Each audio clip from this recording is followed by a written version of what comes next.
Hello, everyone. Welcome to this session, which is Strategic Leadership for Business Owners. It is very good to see you. Please let me know where you're at in the world and what kind of business that you're in. I want to make this relevant to you, and I want to make it as appropriate and applicable to you as possible.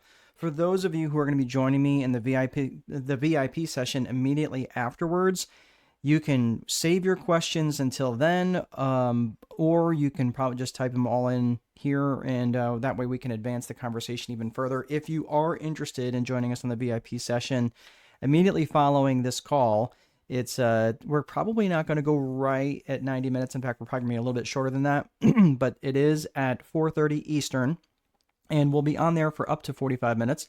I'll be answering any questions that you have up to that period of time, and we're going to have some folks also join us from the school community who is a part of Strategic Boardroom. So it should be quite a few folks in there. I'm not sure exactly how many, because getting people to RSVP is always tricky. You business owners are a tricky bunch, but it's good to see you. So Jacqueline, hello, it's good to see you. If you are, let me put the fries in the bag on that. If you are interested in the VIP session at the end of this, like I said, it'll be at 4:30, so it'll be about 90 minutes from now. So if you like that, I will show you how to become part of that community, and you can join that call immediately afterwards if you're interested. So let's get to it. Hello, Jacqueline. It's good to see you. Please let me know where you're at and what kind of business that you're in. We'd love to make this very relevant to you. So a couple of quick things right out of the gate. I just wanted to say, okay, what is this even about? This whole strategic leadership concept, what is this even about? Why is this something that I should even matter with? Is the leadership really that make that much of a difference in your business? Listen, by the end of this webinar, you're going to know exactly how to grow and scale your business by working less hours, not more hours. Does that sound interesting to you?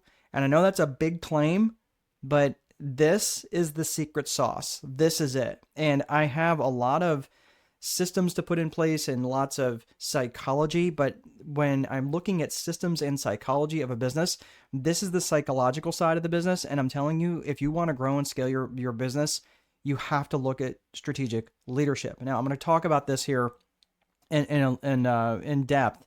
So let's get to it. So if you've got questions along the way, please type in your questions and I will answer them the best I can. I have some natural stopping points along the way. And like I mentioned in the very beginning, if you are interested in joining us for the VIP session immediately following, we do have several people who will be there, so who've already signed up for that. So if you are interested, I'll show you how to do that at the very end. So there's a couple of people that I'm going to be talking about and referencing in this entire session. One guy is Darwin Smith. It's likely a name that you have never heard of, but I can guarantee you, pretty much no matter where you live in the world, and I get quite a few people who are from all over the world here, and I get a lot of people who join me pretty much from abroad, either through Eventbrite or LinkedIn or YouTube. Darwin Smith's life touched you in some way or another through the products that he represents. So again, I can guarantee you, he was born in 1926 and he grew up in this little town, Garrett, Indiana, not too terribly far away from where I live here in Indiana, but it's about 30 minutes north of Fort Wayne. And simple guy, just like to spend a lot of time on his backhoe. And he was the CEO of a company named Kimberly-Clark. Now, you may not know that name, but I guarantee you know their products. And at one point in time, they were the dominant, and I think they still are pretty high up there, the dominant paper provider, and realized that they needed to shift. Other names like, again, do we think of leaders when we think of people like John Wooden, who's a coach, who is another Indiana native, who is arguably one of the most effective leaders of all time, not just because he could win on the basketball court, but what he was doing to transform young men's lives. And in terms of what they became later in life, he was a true leader. So this is what we're going to be talking about. Even a guy named like Vince Lombardi, who he was very effective in American football and had 5 winning seasons, 3 of them back to back to back. So it was, and there were championship seasons, not just winning seasons, but championship seasons from starting in 1961 all the way through 1967. So he had a couple of years in there. They didn't win the Super Bowl. It wasn't called the Super Bowl back then, but again, very, very effective as a leader. So I've got Jacqueline is you live in California and online business. Excellent, very good. So what we're going to be talking about here is a strategic approach to leadership. Now, as a strategist, I get hired in as a strategist, and sometimes I'm referred to as a fractional CSO. And generally, I like being called a fractional CSO because it pays a lot better. And sometimes I'm making upwards of $1,000 an hour. And this stuff that I'm going to be teaching you, I'm not saying that to brag or anything. I'm just saying that that is generally what I get paid to do this kind of work when I'm looking at organizations and I'm looking at their leadership. So you have to understand is that when I come into an organization and I work with executives with their strategic planning, or sometimes I'm out in the field with helping managers or supervisors be more effective as managers and as leaders. Sometimes I'm a trainer. Sometimes I'm a change agent. I'm helping them affect change in their organization, but I'm always helping them to establish priorities. And the main thing that's interesting about priorities, especially with business owners, is that they end up having these to-do lists of like 710 things they're going to try to get done today. Maybe not 710, but how about like 71 items that they're going to try to get done today? Right? These lists, and this is the problem, is that when you, as a leader of the organization, when you have too many priorities, it has the same effect as having no priorities. And I'm going to be talking about this here in a little bit in terms of one of the main things that makes a leader so ineffective is they try to have so many priorities with not only on themselves, but with the organization and the people that they employ. It makes everyone ineffective. So one of the things about me, a couple things just really fast. I have written a number of business books. I started writing books in the leadership space, or I'm sorry, in the real estate space. Specifically, my first book was The Time Wealthy Investor. Then I wrote The Judge. Then I wrote The Time Wealthy Investor 2.0, which was it was the updated version of The Time Wealthy Investor. So that first book is out of print now. But then last year, I wrote my fourth book, which was The Time Wealthy Advantage. And that book is specific to building systems using the Viper methodology. We're not going to talk about the Viper framework or the Viper methodology today, but at the end of that book, that chapter, that last chapter spoke specifically about leadership and management. And that is really what we're going to be talking about today, more leadership than management. But the leadership and the management is what runs on that system that you created. So you need more than just systems. I hear a lot of people out there go, oh yeah, it's systems and processes, systems and processes. That's great, but systems will only get you so far. Leadership is that intangible. It's really applying that secret sauce. It's, if you think of the system like a battleship, well, a battleship isn't going to do much if it's just sitting in the harbor. It takes leadership to take that out of the harbor and go make some trouble somewhere.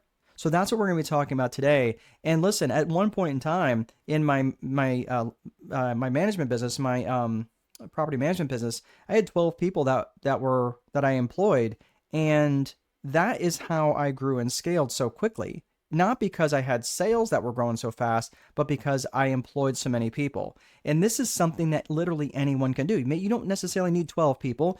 You might only need 2 people. You might need 25 people, but that is how you're going to scale your business the fastest. We'll get into that here in just a little bit. So the main thing about this, let's face this, has anybody ever had or worked for a terrible boss? Has anybody, like, you might know who that person is. Now, don't throw anybody under the bus, but have you worked for that person where you're just like, oh my gosh, how in the world did you not get fired at this point? And really, you just kind of follow them out of morbid curiosity, not because of any clear leadership ability that they had. I had a few of those leaders like that in the Marine Corps. And I was like, how in the world did you not get like pushed off a bridge yet? Because they were just such ineffective leaders. Now, that said, I also had the other side of the coin where I had some amazing leaders that I could learn from and truly understood why the Marines under their command really were attracted to them, why they would literally do whatever they asked without question. So this is the sort of thing, and the things that I'm going to be talking about today, they are fundamental to everything that that you're going to be doing as a strategic leader. Jacqueline says yes. Yeah, it's horrible, right? When you're thinking like, oh my gosh, I have to go back to that place tomorrow because of that individual that's working there. So these three things, and I'm just going to let you know that when you're working with a boss or someone, and keep in mind, this could be you. To be effective as a strategic leader, you have to have these three elements that I'm about to tell you right now. And I'm telling you, are there other elements of leadership that will make you effective? Absolutely. But if you are missing these three, I don't care what else you have. If you're missing these three, you will not be effective, and you probably won't even know why. So let's get into it. So the elements are trust, vision, and communication. And these three elements have to exist in totality. You cannot have a little bit of this and some of that, but you're really good here. All three of these work synergistically with one another.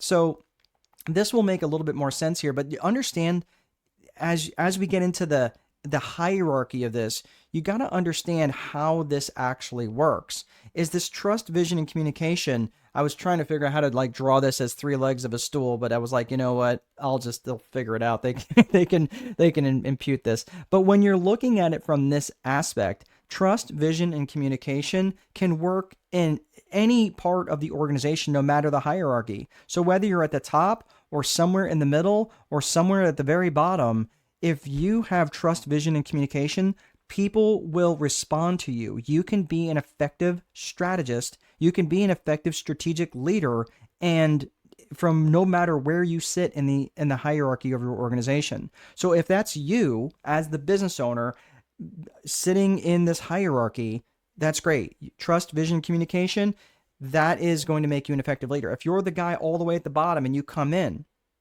there will be room for you at the top as a strategic leader, because these strategic leaders are actually pretty rare because they don't think about these three things, these three main elements that have to exist. I am right now in a PhD program for organizational psychology, and I'm really very much at the beginning stages of my journey. So as I've gone through these studies and I have looked at all this stuff around leadership, we talk about leadership all the time. And every time I'm looking at these elements, that all these different traits that they talk about, and all the various components which make leaders effective, they keep coming back to these three: trust, vision, and communication. And the difference about being an effective leader is it's one person, you, working 80 hours a week. And you might be thinking, well, no one can do it better than me. Who said that? No, I have said that. Heck, if I had three hands, I'd put them all up right now, because I have said those exact words. Man, I hire all these people. No one can do it better than me. What's wrong with these people? I'm so much better than them, strutting around like I couldn't do anything wrong. Well, guess what? I'm the one who hired them. So yeah, I was the bottleneck in my organization, even though I was hiring other people to do work. But at the end of the day, I was like, well, I may as well do it myself. If they're not going to do it right, I may as well do it myself. Has anybody ever said that before? This is the crux of the problem with people who don't want to learn leadership. And this is why in my next book, we're almost there, which is called Leader Boss. The leader boss really doesn't understand how it's not just about handing over tasks that they really shouldn't be doing. It's also bringing that person up and leveraging their time. So rather than you as the leader boss of your organization working 80 hours a week, now you can spend just 8 hours a week managing people who work collectively 160 man hours per week. 160 man hours is, right, divided up by 4. That's 4 times 4, which is 40 hours, right? So how would you like to work 8 hours a week managing someone who overseeing 160 man hours per week? That's how you scale. That's the secret sauce right there. Do you understand? So many people And so many business owners come to me and they want to grow and they want to scale. And what are they looking at? They're confusing scaling with sales. They think if they get more sales that they will scale. And there is a little bit of truth to that because you got to be able to pay these people in some way, right? But I'm telling you, like, if you're bringing the right people into the organization, especially lead generation people, which is a completely different webinar, by the way. But if you're bringing in people who can do lead generation for you, or you can bring in people who do some lead generation and some sales, that's how you grow. That's how you scale. By the way, growth and scaling is not the same thing. But that's when it's actually when you're not trying to scale sales, you're actually scaling effort. That's the secret sauce. Does this make sense? So let's get into actually how to be effective as a strategist, as a strategic leader. Let's get into trust. Trust is that thing that everybody has to, you have to have that level of trust, because the truth is, if people don't trust you, it doesn't matter what else you have to bring to the table. Again, I mentioned that Darwin Smith, who was the CEO of Kimberly-Clark, and he recognized when he sat at the helm. Now, keep in mind, this is back in the early 70s. And when he took the helm at Kimberly-Clark, he was not, I mean, people really didn't know him that well. I mean, they kind of trusted him, but he saw a company that was in a dying industry. They were in commodity paper, which means that basically bulk paper. And they had I think they had 12 different sawmills that would cut the trees down, and they had all this. They had like 300 acres of timberland, and all of this stuff that was representing an industry that was on its way down, and they had been steadily losing market share and profitability for many years. And it was Darwin Smith who kind of looked around and said, this is a disaster. I feel like we're on the deck of the Titanic, and no one seems to be all that interested in changing their situation. So what he had to do was he had to recognize, first of all, before I make any major changes here, I have got to get these people's trust. And it was interesting, when to gain that level of trust with people, he would sit down and he would chat with them, and he would just simply listen. And he knew how to elicit trust from people. He knew that listening rather than talking was a great way for him to develop and create trust with them. Here's a photo of me when I was in the Marine Corps. And this photo was me taken outside. We were in Cambodia. We had just landed there. We dropped off some people. They were looking for human remains and so forth. So we had dropped them off there in the C-130. And this is, I'm taking this photo because we had flown out of Thailand and dropped them off there, and we turned around and came back. Well, we were doing low-level flights, and if you look at this picture here, I had a 35 millimeter camera at the time, and I took this photo. Now, if you keep in mind, we're flying over, now we were flying elevated above them. This is actually called a division flight, or we were a section. So basically they were the number 2 aircraft. They were the lead aircraft, so we weren't really doing anything except following them. But we came up and pulled alongside, and I snapped this photo. So they were probably about 300 or 400 feet above the ground when they had taken that shot, or when I took that shot. And we're in a C-130. A C-130 is a pretty big airplane. I mean, it's, it takes off, takeoff gross weight's like 120,000 pounds. And we're, zipping through the canyons, and northern Thailand is fairly mountainous. So we're yanking and banking and having a great time. But I mean, trust and know, you have to have your head on a swivel, and your situational awareness when you're the lead aircraft, it has to be absolute. Like I said, we were in the trailing aircraft, so we had a much lower standard. We were just actually kind of watching out for them. So when I was the lead navigator in the lead aircraft, they were following us. Do you think there's much trust that goes on between the navigator and the aircraft commander and the pilot and the load master and the flight engineer? Yeah, we're all operating at a high level of trust. And the interesting thing is that any one person, if they're feeling that they've lost situational awareness, they can call what's called a knock it off call, which basically wings level, and we broadcast knock it off, knock it off, knock it off, wings level, we go to 1,500 feet, we get it sorted out. Right? This is training. We don't necessarily need to, lose our lives over something that's a training event. We need to stay safe too. But the thing is, this is the interesting thing. And I remember one time we were actually getting ready for this flight, and we were actually getting ready to fly out of, I think we were leaving Okinawa. That's where we were out of. And I went in to get the weather briefing for the flight.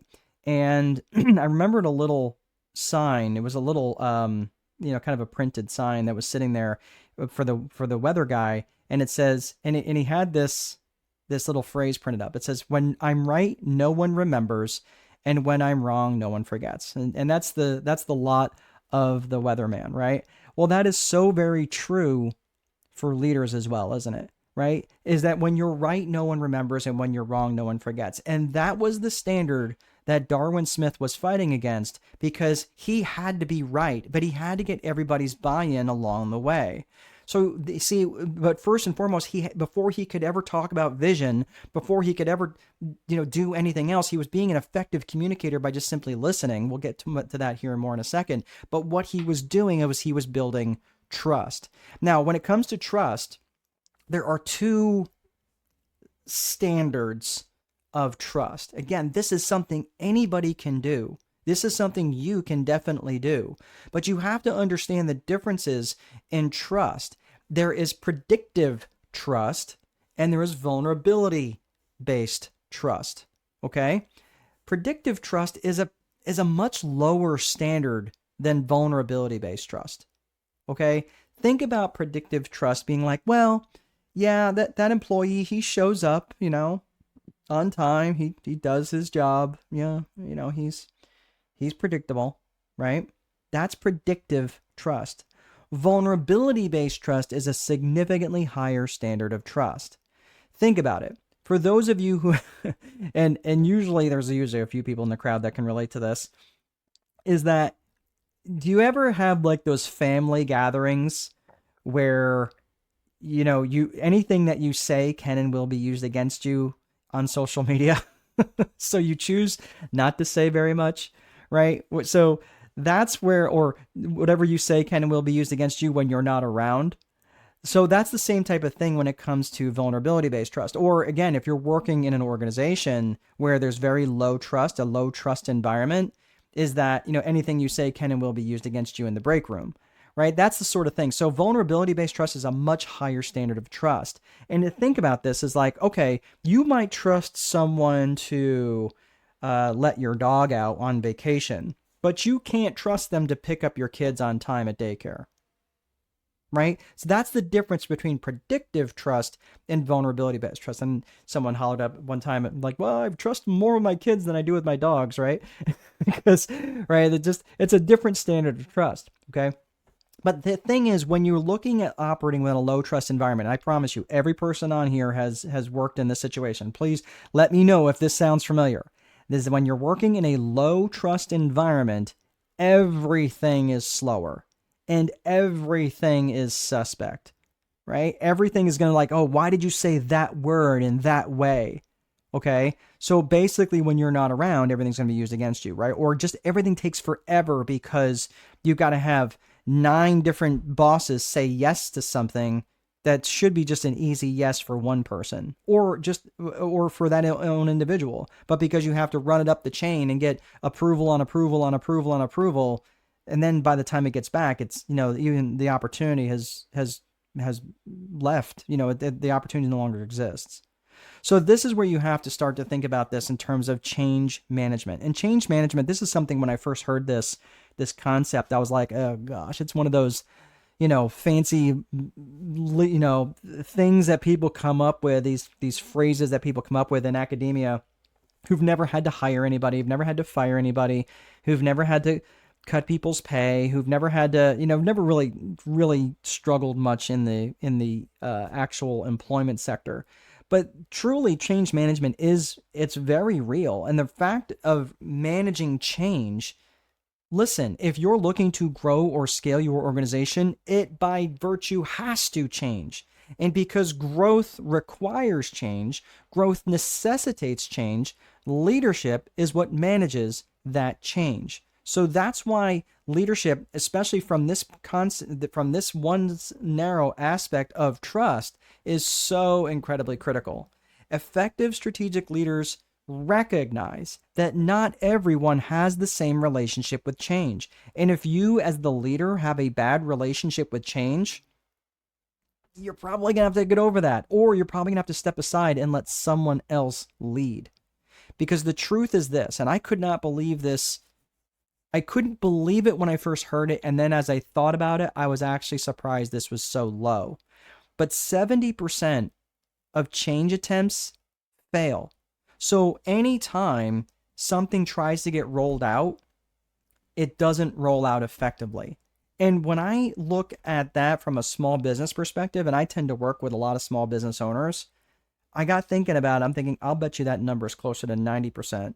If they've got less than 50 employees, I'll bet you it's closer to 90%, because they don't have the resources for effective change like larger organizations would.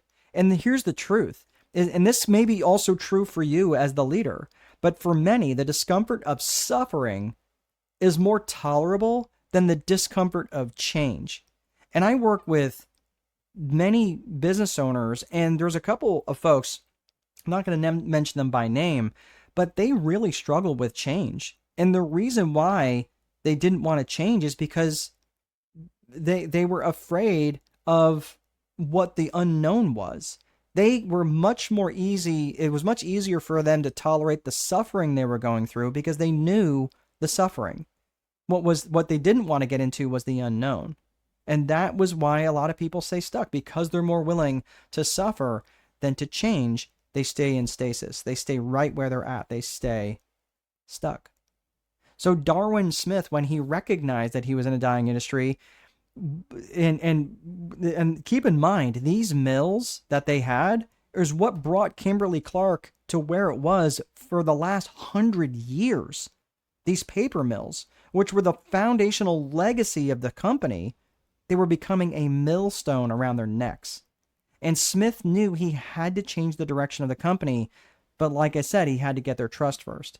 So that's when you're starting to think about this. That's when you have to recognize that when you have that high level of trust, and he was going out and he was having these conversations and he was talking with them and he was saying, hey, look, this is, we cannot move forward the way we are unless we create this trust.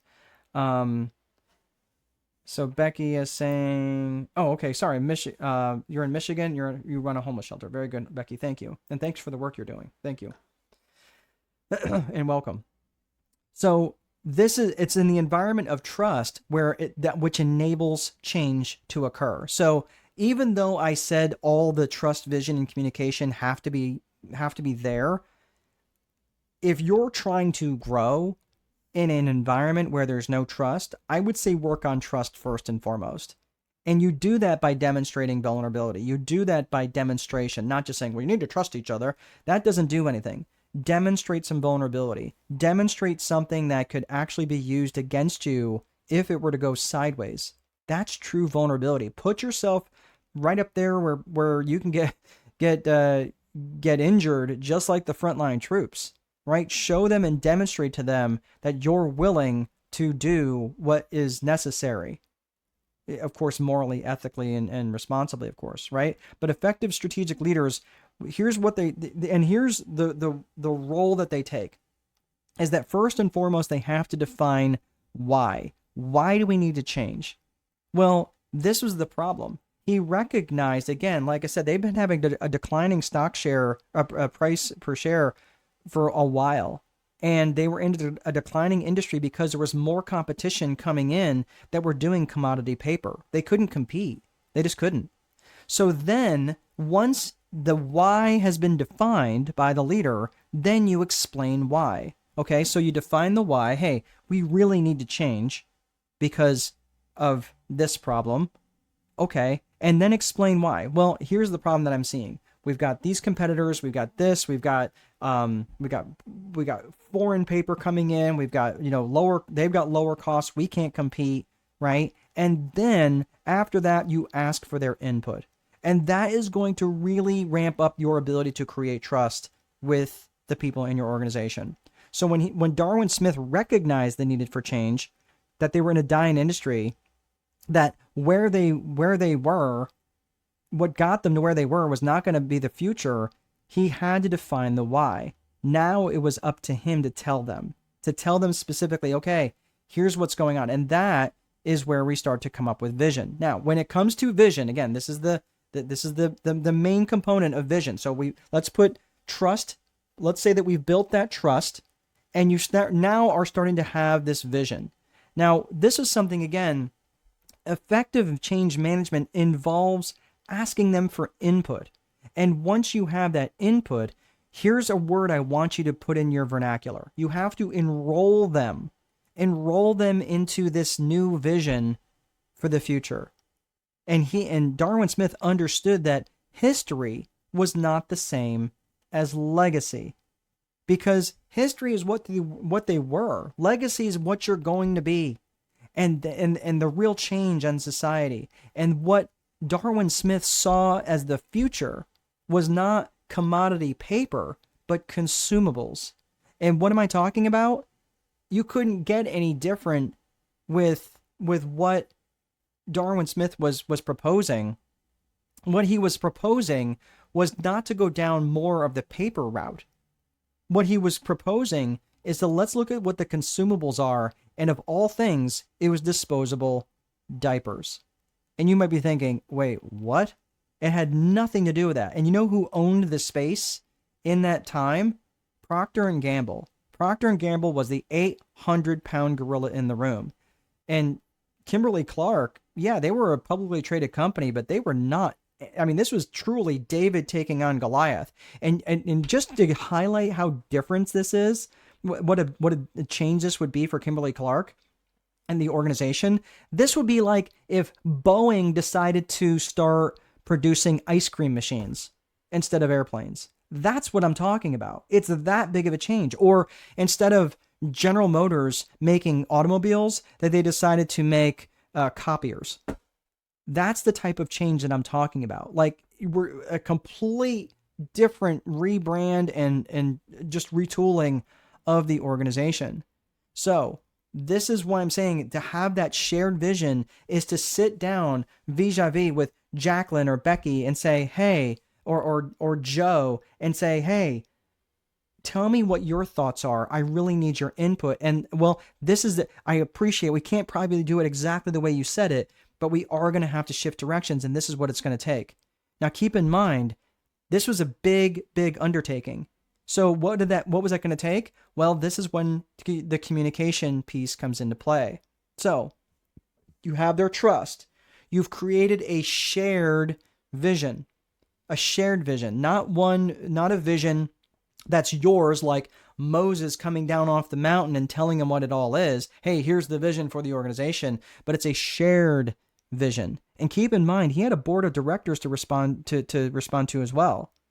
So when you're communicating, this is where you have to start and recognize that as a leader, communication comes in all forms. And in today's world, it's not just verbally communicating, but it's also communicating in email, and it's also communicating often. Are you doing it often enough?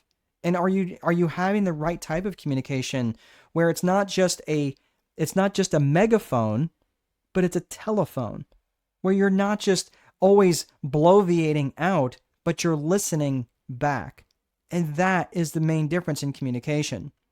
So this is where I hear, again, I mentioned this earlier about priorities with leadership, but having too many priorities has the same impact as having none.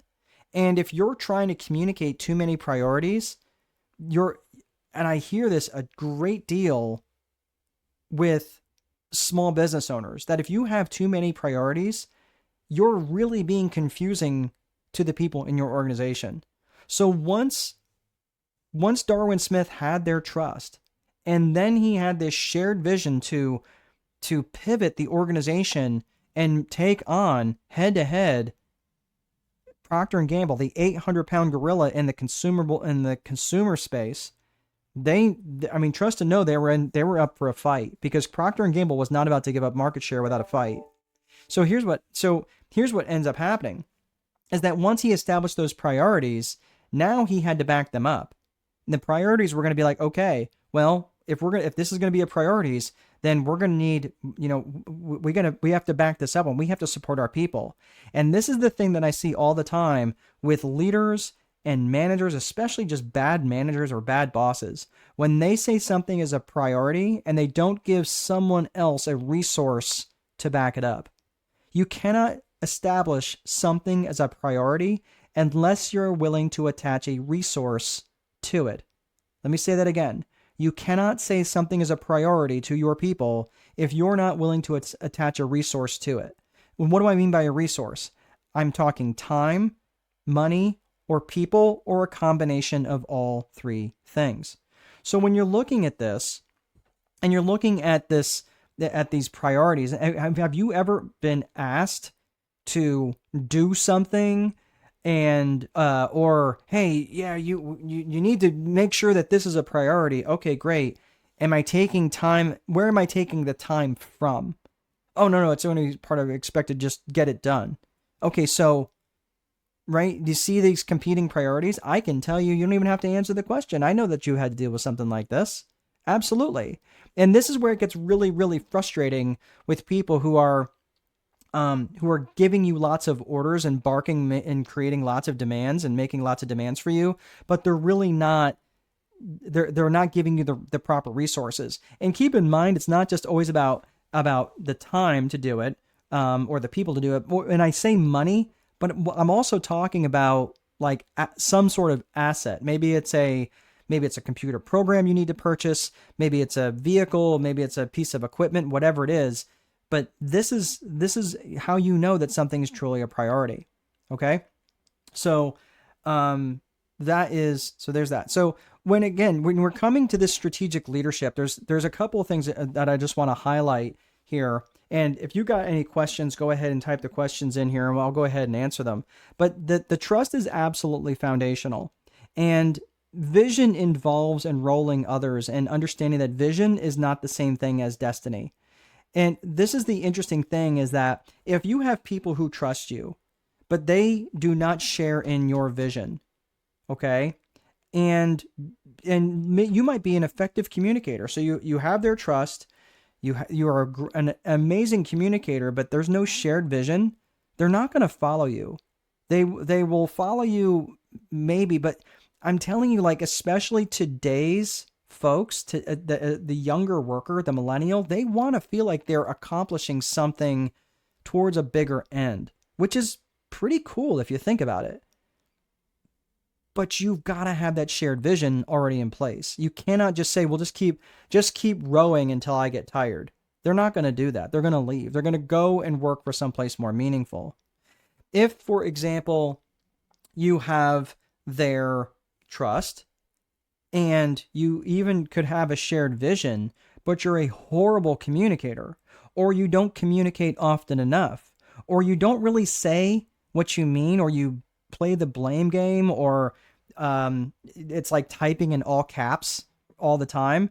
These are the sorts of things that really make people ineffective in their leadership. And unfortunately, people just don't understand it. They won't know why people aren't following them. Yeah, because you're not an effective communicator. And I'm just saying, are there other aspects of this that are really important? Absolutely. What if you had their trust, that you didn't have their trust, but you were excellent, you had a very clear vision for the future, and you were an absolutely amazing communicator. You had a silver tongue, but they didn't trust you. And when you're looking at that trust and these different 7 elements of trust around, and I'm not going to get in the elements of trust, but there's 7 different elements of trust, but those 2 main elements of trust are based around competence and character. Competence and character. And this is something that I teach in my marketing sessions. It's something I teach in my sales sessions. And in the leadership, it's also really critically important. But the character and the competence, if you're trying, the fastest way to build trust with someone in a selling situation is to demonstrate competence. Demonstrate that you know what you're talking about. If you don't know what you're talking about, it's going to come up pretty quickly and they're not going to trust you. If you're demonstrating a lack of character, and this is universal between a marketer, a salesperson, or a leader, but if you're trying to demonstrate, if you start to demonstrate bad character, like if I mentioned, oh yeah, well, I've got an awesome bride at home, but I got to hurry up because I got a date with my girlfriend, and you're like, dude, what do you have a girlfriend and a wife? Like, that's, what? Right? It won't matter what I know. It won't matter the level of competence that I have. You're not going to trust me because I've already demonstrated a lack of character. Think about this. When a witness is on the stand, what does the counter attorney, what do? That went under cross-examination? They attack the character. When a politician is going after their opponent, what do they attack?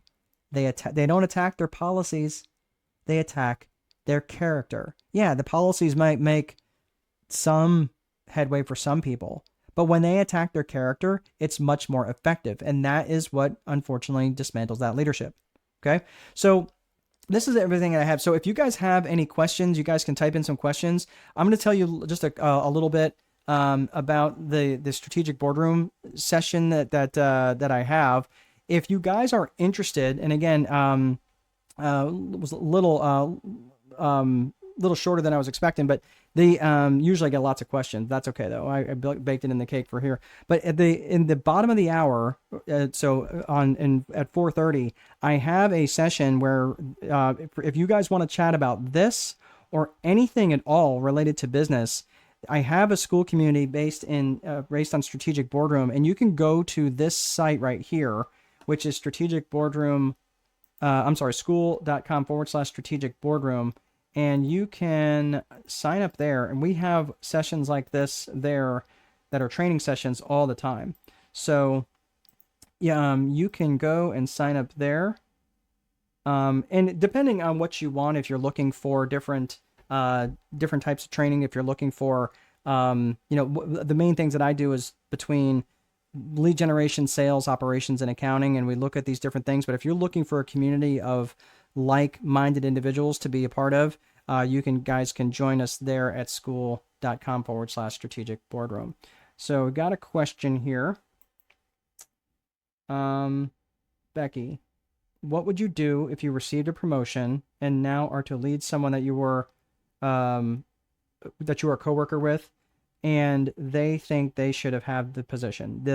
We run into this happens a lot, actually. This person is having an extreme emotional reaction. This happens a great deal, and I'm glad you brought this up.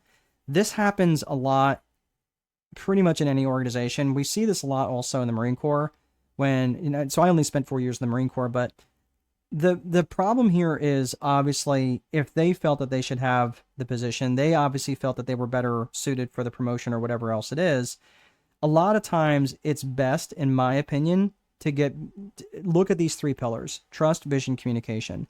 If they felt like they deserved that promotion, a lot of times it's probably best to get it out in front and get that out, get that communication, that line of communication going. Now, whether they were truly suited for the position or not, who knows? And of course, there's office politics and everything that plays into that. But usually that's probably not, depending on the relationship that you have with this individual. I don't know if you have a high trust relationship with this individual or not. If you don't and are not operating in a position of high trust, and you're operating in actual low trust or even distrust, and keep in mind, distrust can coexist with trust, but in different elements. So just keep in mind that they don't actually operate. Distrust is not a different end of the same spectrum. It's a completely different phenomenon. But what I would say is, if you're operating in an area of distrust or even low trust with this individual, my suggestion is probably to work with someone else to help bridge that gap, because you may not be able to do that on your own. That person might just be emotionally compromised, that they're not going to see this any other way other than you have what they wanted. You have what they deserve. So my suggestion would be to work with someone else, and that may not be your boss. That might actually take someone else, generally from outside the organization, to help with this. So, and that's where like a coach or a strategist or a change manager or someone like that can come in and help bridge that gap. And this happens all the time, by the way. This is not unusual.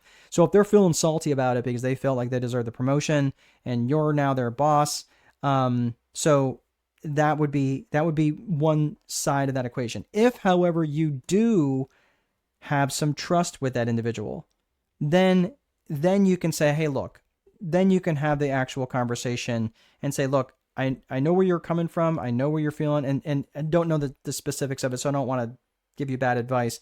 But what I'm saying here is that it really hinges on how much trust you have between one another. And if it's a higher trust environment or higher trust between the two of you, you can have that conversation. If it's lower trust, then chances are you probably need someone else. My guess is that if it's lower trust, which it probably is, they also have some lower trust now with the organization, and they're probably going to leave, if I had to guess. So who knows? That would be my suggestion, though, is work with them around building that trust. There's a whole host of ways that you can do that, generally by demonstrating some vulnerability, generally just by getting to know them a little bit better.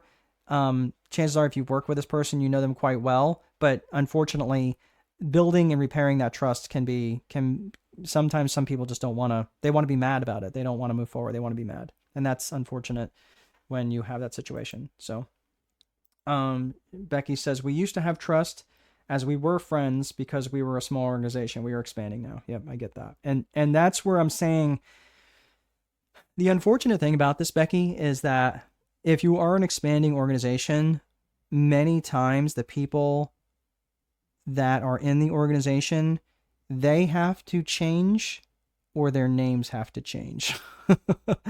Meaning it's not going to be the same person at that desk. And that's tough. And many times people who start out in the organization at the beginning are very, very seldom the people near the end, just because there's so much change has to go on that's like, oh, I loved it in the old days when ... And that's great, but that's who we were. That's not who we are. And unfortunately, that's where that takes an effective person who can help with change management and organizational development. So it sucks. I know this, and I've been there back when I had my first couple of employees, and when I grew to, even I went from 2 to 8, I had those 2 that were in the beginning, they had to go.